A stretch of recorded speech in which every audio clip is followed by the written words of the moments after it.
Dahil sabi ko na lahat ang gusto ko sabihin. Ang gusto ko sabihin, iisa lang ang best friend ni Rodrigo Roel Duterte.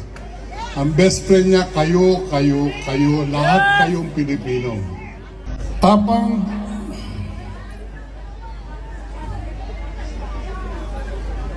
kung hindi kayo ang mga Pilipino, nakitang-kita kong pinagsilbihan niya ng tunay na may tapang at malasakit. Tapang dahil sa lahat ng bagay na dapat gawin tulad ng pagpapalaganap ng peace and order, laban sa droga, korupsyon, laban sa tanimbala, pag-ayos ng kalikasan at tinatawag nating independent foreign policy ay ginawa niya para lamang maprotektahan ang bawat Pilipino. Malasakit dahil inayos niya ang problema ng mga Pilipino na mabigyan ng bawat isa na tamang healthcare, pabilisan ang pagproseso at pagkuha ng passport at patagalin ng 10 taon ang visa nito.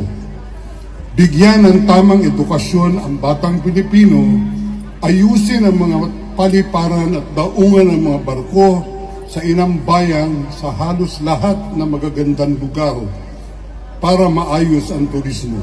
Tamang pakain, doblehin ang mga sahod ng mga sundalo at kapulisan, simpleng pagpapahaba ng driver's license sa 10 taon at marami pang iba.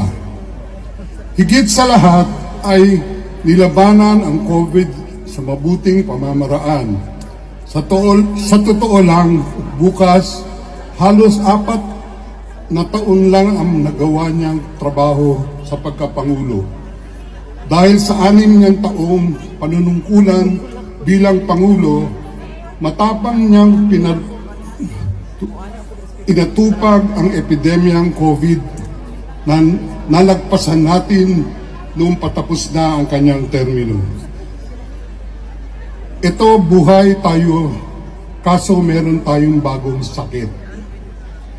Ang nawawalang sigla ng Pilipino.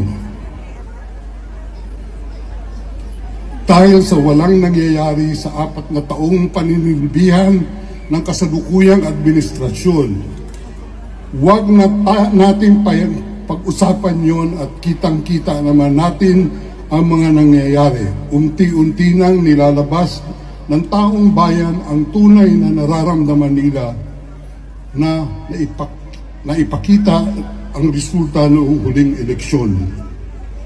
Napakarami kong kwento at mauubos ang oras ko dito.